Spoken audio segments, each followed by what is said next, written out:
All right. Everybody outside. It's Ricky and Jeff Co here, and I think we are gone live. Check the YouTube stream here. If you are watching, welcome. We are live according to this. And if I'm looking on YouTube, give me a thumbs up if you can see us live. This is my first time handle this. Mr. Caleb is out of the pocket right now, and Ricky and I are hanging out here talking about fascinating topic. What do you think, Ricky? It's a good topic, isn't it? Yeah, man. It's always a hot topic too. Hotly debated. Hotly debated. You know, it's and usually it's Caleb over here pulling the levers. I'm gonna pull some levers real quick. Let's see. Okay, pull this lever. That's pretty neat. Oh, I just kicked Rick out. Hold on. There he's back. I just literally kicked you out. It's this button right here. Here, talk. There it is. Right. Hello. Okay, all right. Yeah, all right, enough fun with that. I'm trying to keep YouTube over here, so I'll keep an eye on it as well. Keep an eye on it.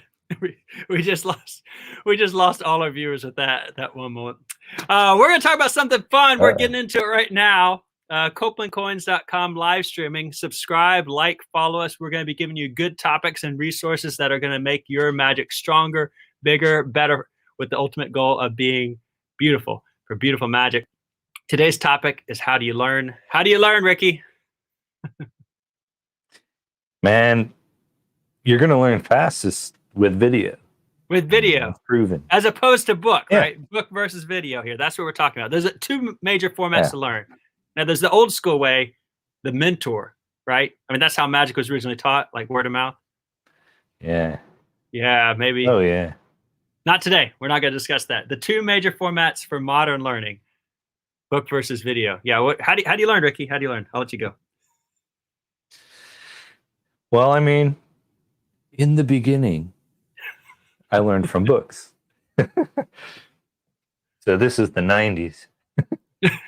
I mean, there was video out there, but just starting out, I think on my 13th birthday, I received Bobo's Modern Coin Magic and Mark Wilson's thick book, his course in magic. And then later that year for Christmas, I got the Tarbell set. So I had all these books starting out.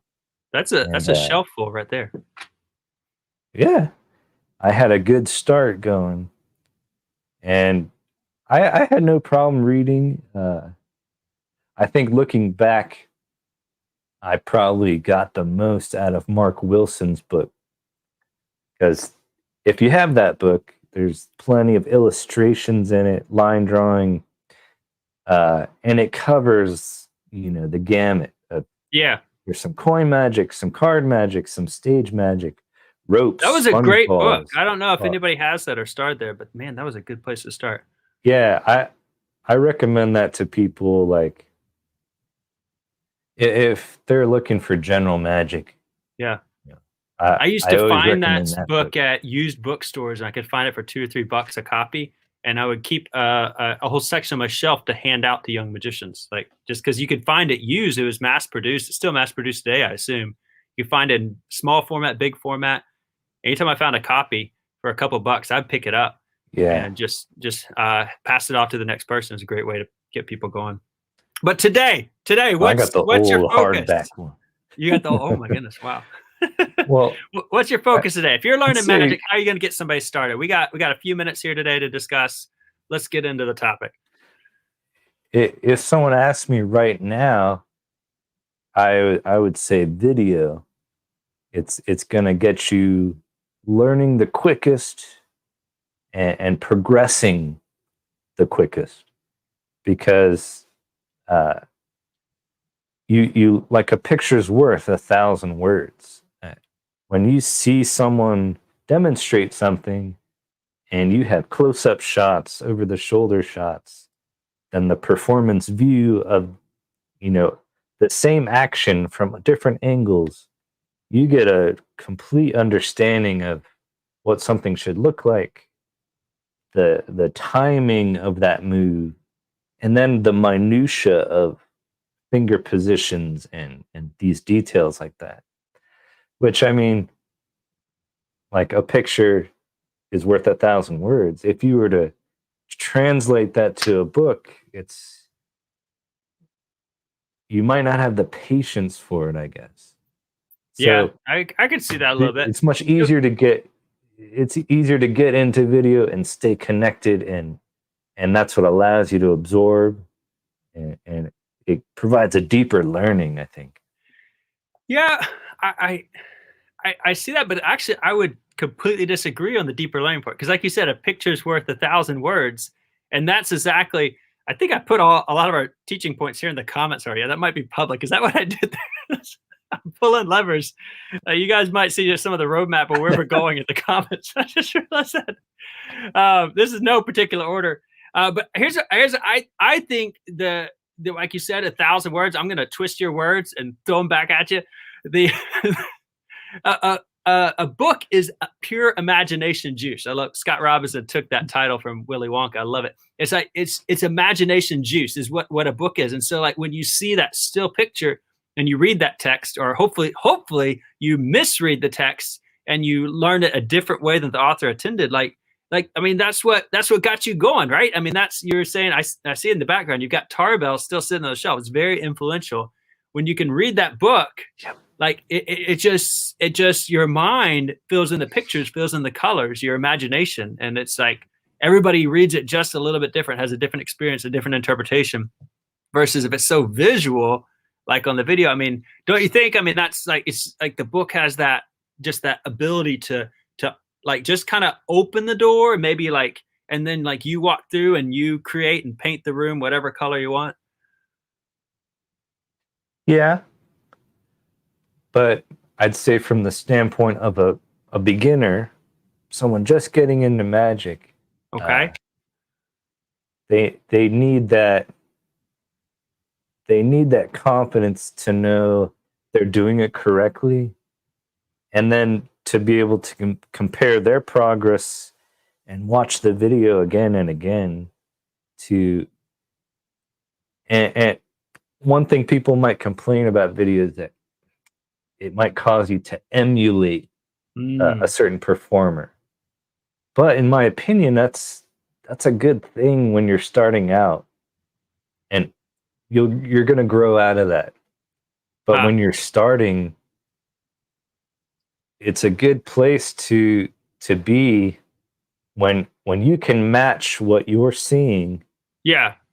And you know you're doing it right. Okay, so that's fair. That's fair. Yeah.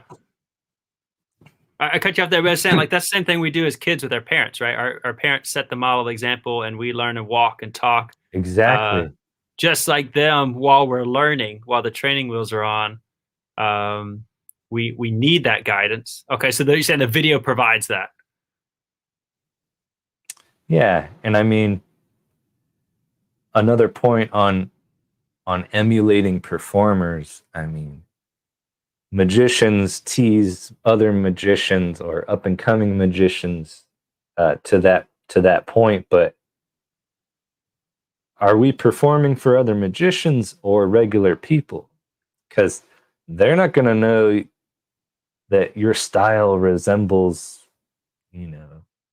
Eric Jones or Ponta the Smith, or like what video you've watched. Yeah, I agree.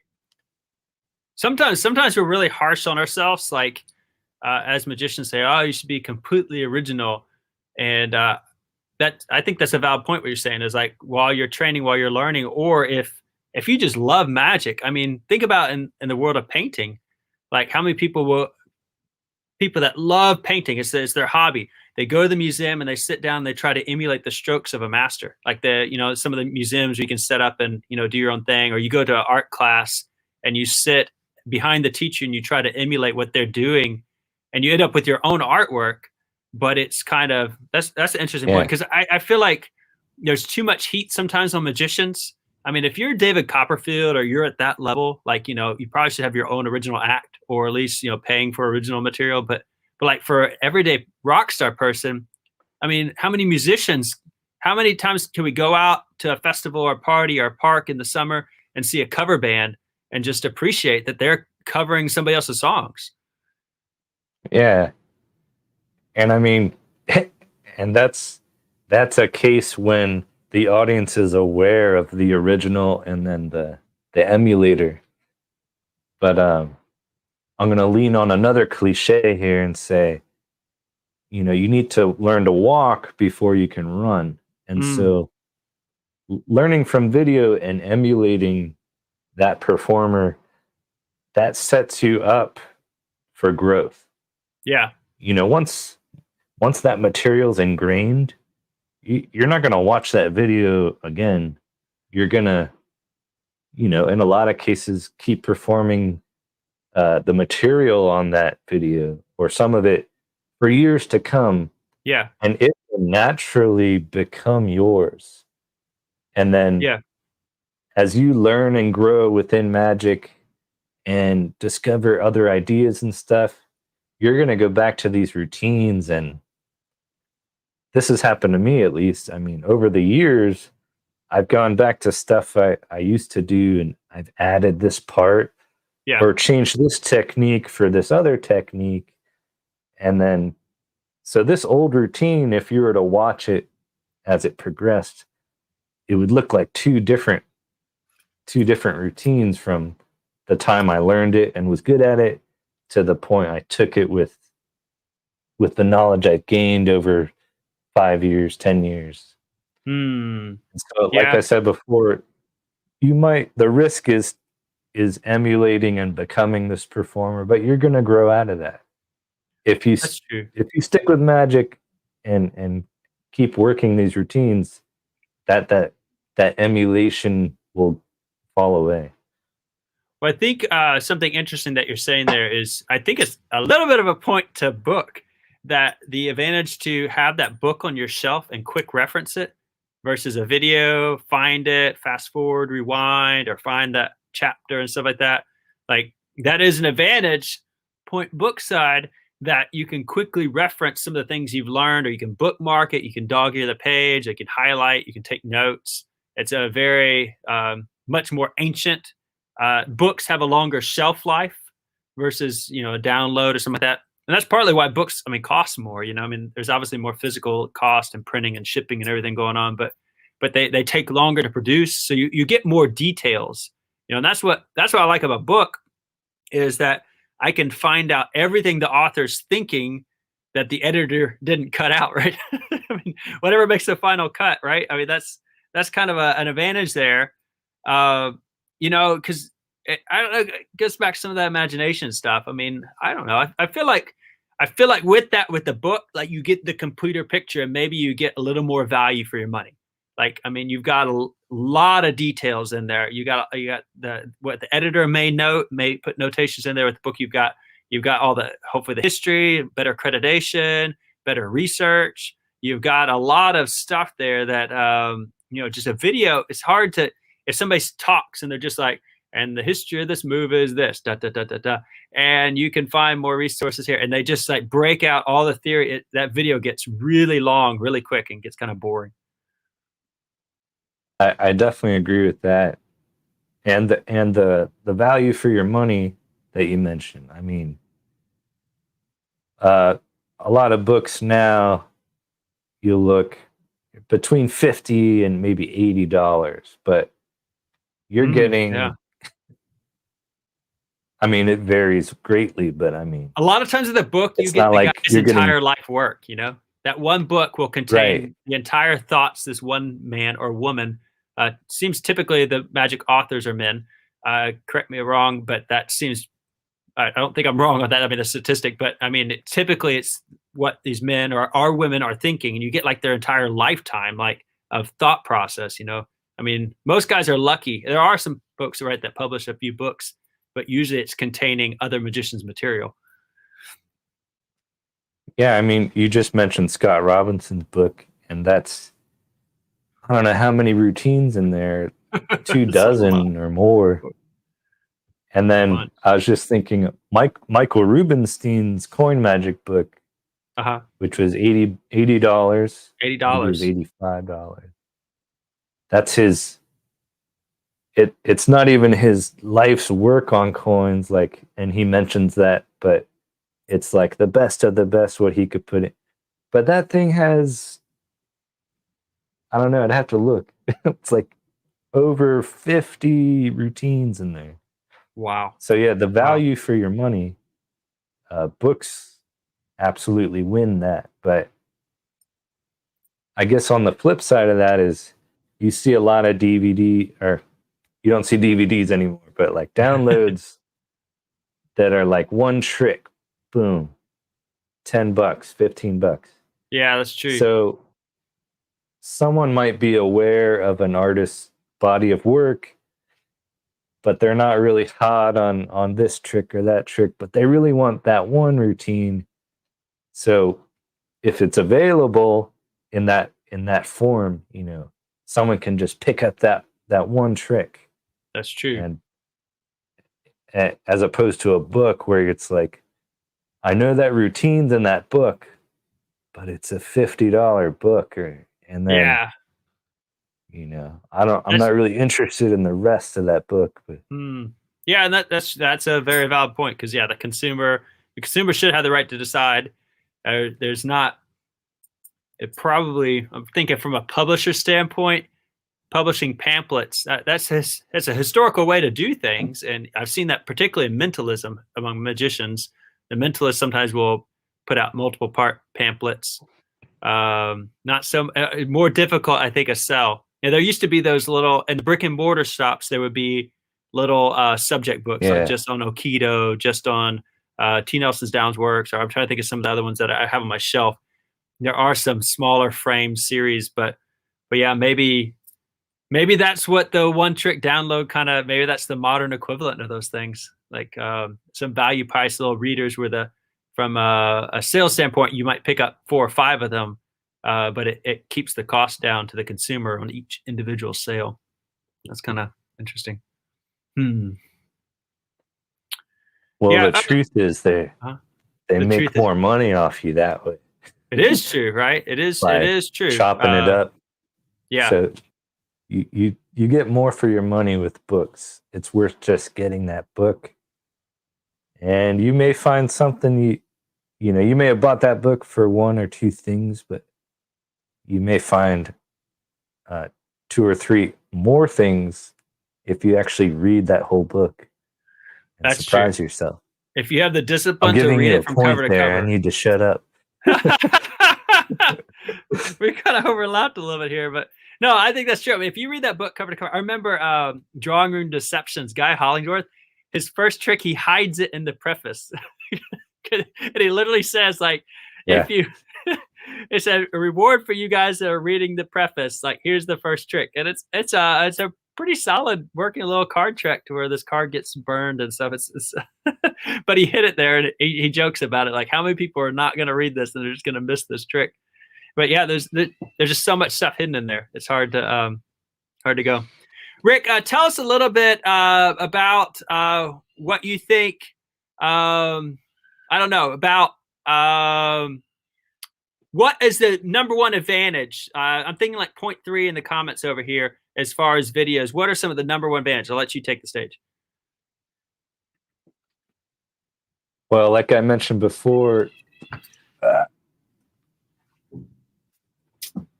you're gonna get the exact finger positions and movements on, like, if you're learning a sleight, like, let's take the retention of vision vanish.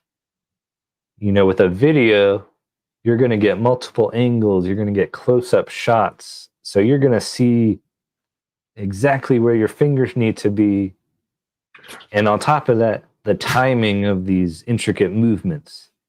So it's hard to describe in words in a book and line drawings. And I found myself on countless occasions with a book, and I'm reading something, and I'm got the cards in my hand or coins, and I'm just like, what is that supposed to look like? Like, it's not working for me. And then it eventually, I work it out and, point to books and determination too. But that's the kind of stuff that grows you deeply when you're forced to figure stuff out and make it work.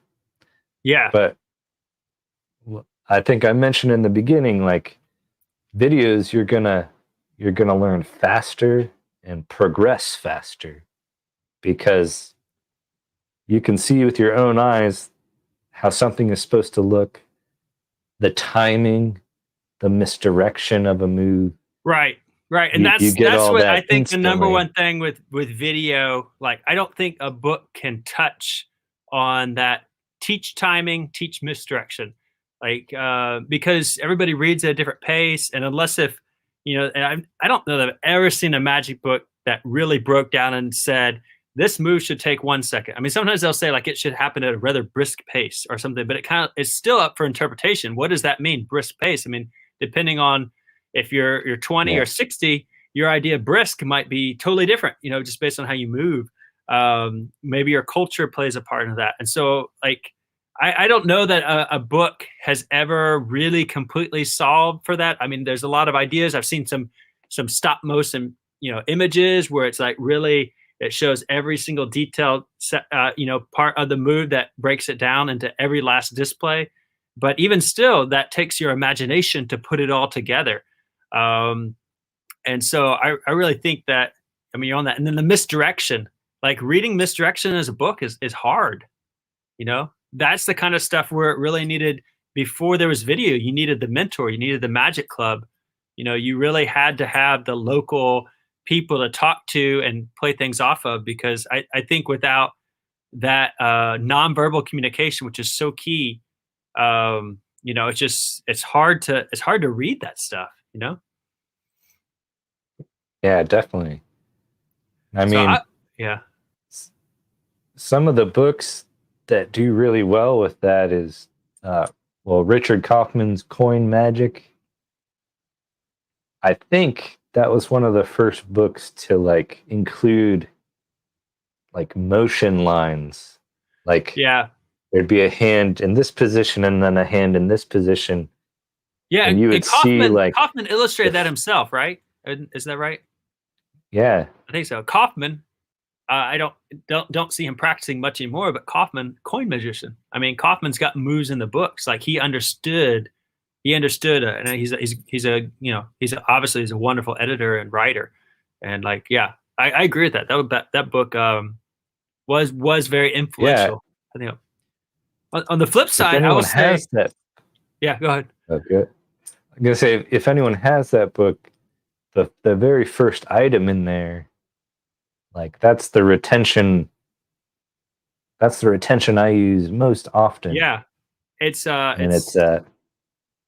pretty good. I don't think he gets credited with that, but if you have that, look it up. And it's I think it's most fun people are using that and they don't even know. Oh yeah, absolutely. I think it's fun to go back and see that history and see like where these guys are dabbling with what I think retention vanish. And again, this is a working theory in progress, but I feel like it's like the most foundational move kind of in the new modern coin magic we're doing, because I'm sure we could research it, or Rick you might have a illustration to challenge us. But at least I think in my mind, it's the most popular move that is a move, the move that is the magic. And so like, I think that was kind of cool to see if you go back in the books and you can see some of the history where the guys are dabbling with this and playing with light and stuff like that. That's a whole nother topic, but I think that's why retention vanish really captures the imagination and stuff. And so we've seen so many videos that have been able to teach, show exactly how beautiful it is. I think that's why it markets well. And then, but yeah, you got a lot of, that's a point to video as far as, even now a lot of books have trailers to help them sell, so. Yeah. Making it visual. Another book that did a really good job, for me at least, keeping my attention, and really it made me read the whole book, was Chris Kenner's Totally Out of Control. Yes. And the way that book is illustrated. Yeah. Homer and Leewag. the Yeah. humor in that. Yeah. So I know that's out of print. Or It came back in print a might have while come. ago. You might be able to find it still. I'm Yeah, sure there's a lot of copies of it out there now for sure. You could find it. But yeah.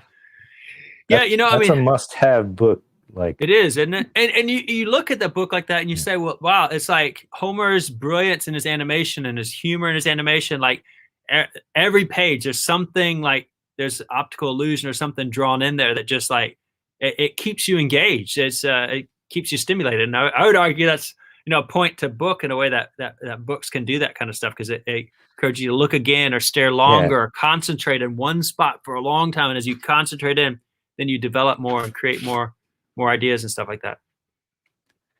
And it all depends on whether it's video or book.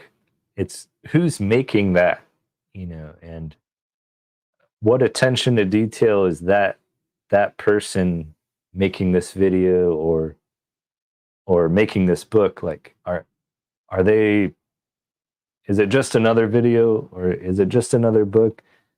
Because like something like Totally Out of Control, that's something that's way different. And I mean, even the fact that midway through the book, the orientation of the book flips around and you have to start reading it this way. And like, well, even when Homer did coin 1 and coin 2, on video, he did something really different and just elevated the production value. Yeah. So I think whether it's book or video, it's up to the creator to make it more engaging. And I'd say that's a labor of learn. love too.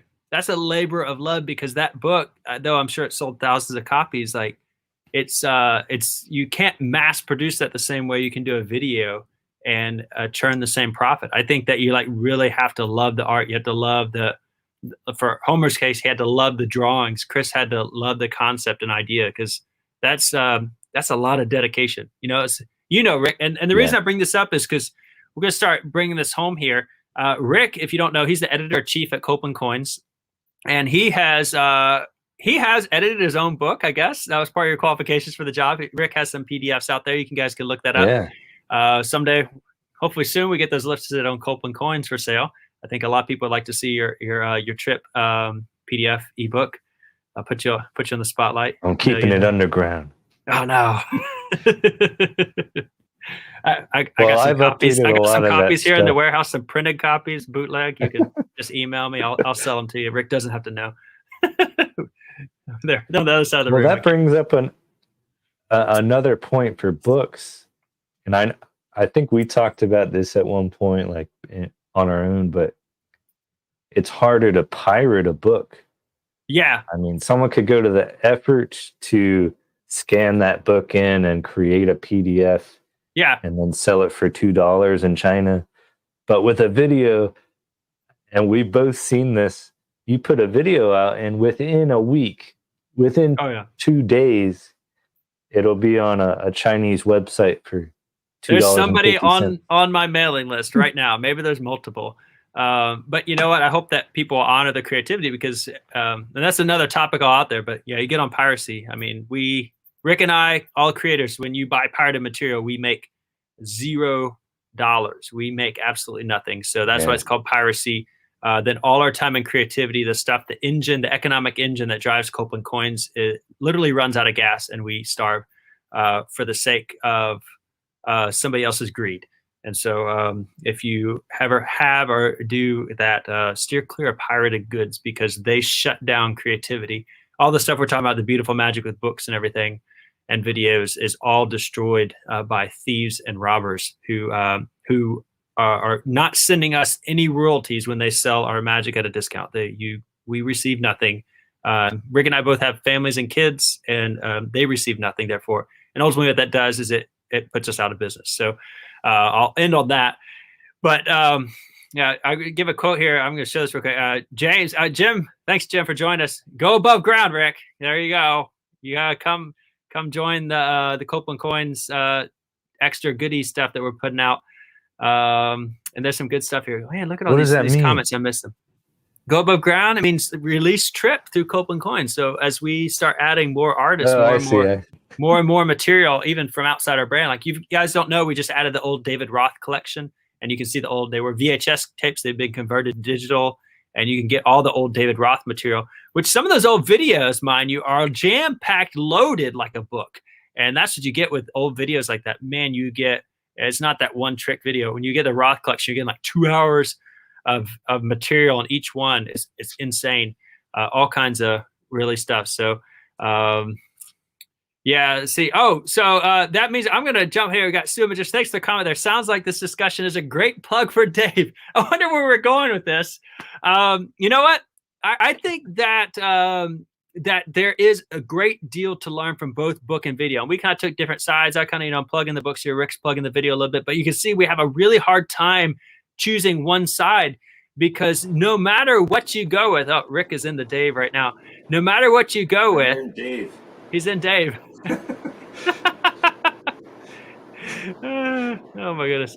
No matter what you go with, either way, you get great value. There's something to be gained. You're gonna have pluses and minuses with a book versus a video, but either way, it's going to be a catalyst for your magic. If you go out and study, you go out and learn, if you get resources like those found at copelandcoins.com, they are going to supercharge your magic. You're going to get ideas from great thinkers like Rick and Danny Goldsmith and Rooster. I've got some ideas on there. You're going to see some really cool stuff through video, but I had the foresight that I believe that book is so valued that what we did is we combined it together. So Rick, throw up that frame there.